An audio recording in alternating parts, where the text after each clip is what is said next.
It's always nice, isn't it, when somebody who you have mocked is right. It's lovely, and Kwasi Kwarteng is right in his independent column. And let me begin with this confession that may surprise you. I miss Kwasi Kwarteng. No, not the Kwasi who tanked the pound in 2022 faster than you can say unfunded tax cuts. Not the Kwasi whose mini budget sent mortgage markets into a spasm and was, ironically, the biggest financial event of the year.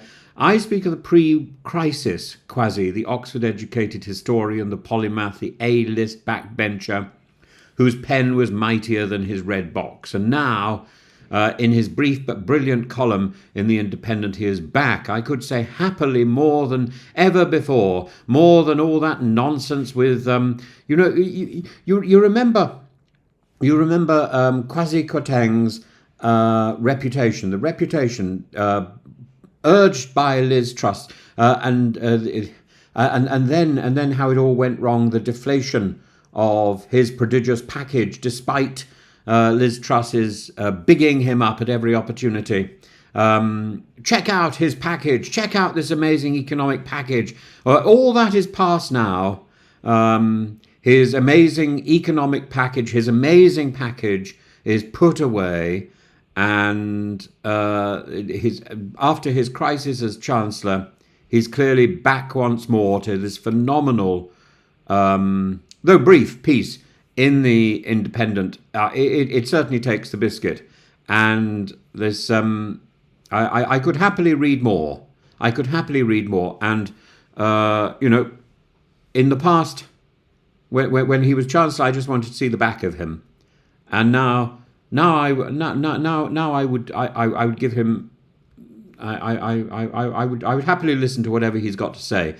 I hope he says more. I hope he becomes the elder statesman that he deserves to be, because I think people should listen to what he's got to say.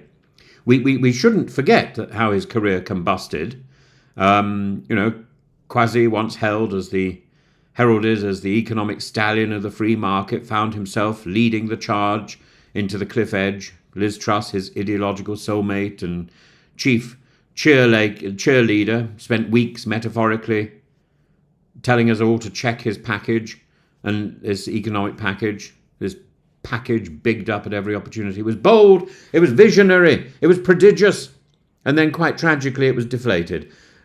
Kwasi's tenure as Chancellor lasted 38 days, a shorter term than the lettuce's shelf life, as the Daily Star so gleefully proved. But history is full of comebacks, and what matters is not how you fall, but how you write articles in newspapers later and how they are read. And in this latest column, Kwasi Kwateng makes a simple but potent observation. Donald Trump needs the UK. Not for our GDP, not for our defence spending, but for optics. Trump is desperate for a win, and after unleashing tariff chaos and sowing global uncertainty, and Kwasi Kwarteng should know, he needed to point to something, anything that could be spun as a success. And Kwarteng argues correctly that the UK has served as this ideal stage prop in Trump's drama. We are the venerated Churchill-haunted ally, the Magna Carta makers, the land of Burberry trench coats and Nigel Farage pub rants. To strike a deal with Britain is to pose with a symbol of seriousness. It gives Trump the appearance of a master negotiator, when in reality it's little more than what Kwasi Kwarteng rightly identifies as a fig leaf for an otherwise naked emperor. Quite so. Quite so. Kwasi reminds us of something oddly insightful. Donald Trump's worldview is defined by television. Here is a man who binge-watches cable news as if it were a daily sacrament. His political instincts are tuned not to the rhythms of geopolitics, but to Fox News ratings and crowd sizes and whatever film he just watched. Alcatraz. The trade deal with the UK, therefore, is not about economics, it's about episodes. Trump is scripting season 2 of his presidency, and he needs opening fanfares, some victory music before the villain enters the ring. Now, the UK is his Churchillian cameo, and Kwarteng nails the tone behind the braggadocio. The man is insecure. Nothing terrifies Trump more than being called, God forbid, a loser. He must look like he's winning, and right now the UK provides just enough sparkle for the cameras after 100 days of desultory dithering.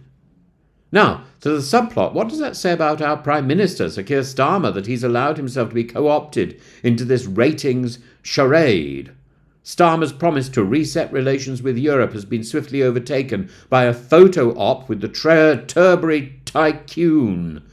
Kwateng is right to observe that Trump now exerts a veto-like influence over the UK-China relations.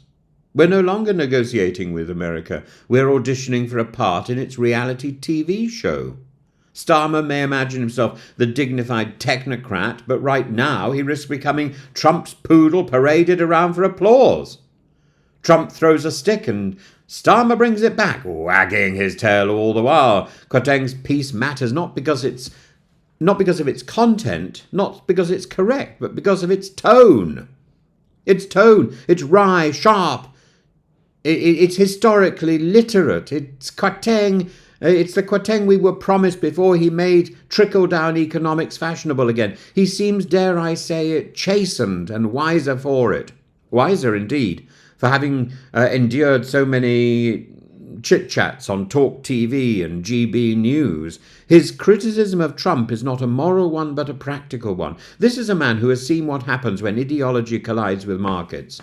This is a man who sees what happens when ratings politics infects democracy. So yes, Kwasi Kwarteng is right about Trump and the UK's symbolic role, and astonishingly about the perils of political theatre masquerading as economic strategy. His fall may have been spectacular, but his return to form, even in miniature, is cause for cautious celebration. His prodigious package may have burst, but his pen, it seems, remains intact. And so I say, Kwasi, bring it on! More! More! More!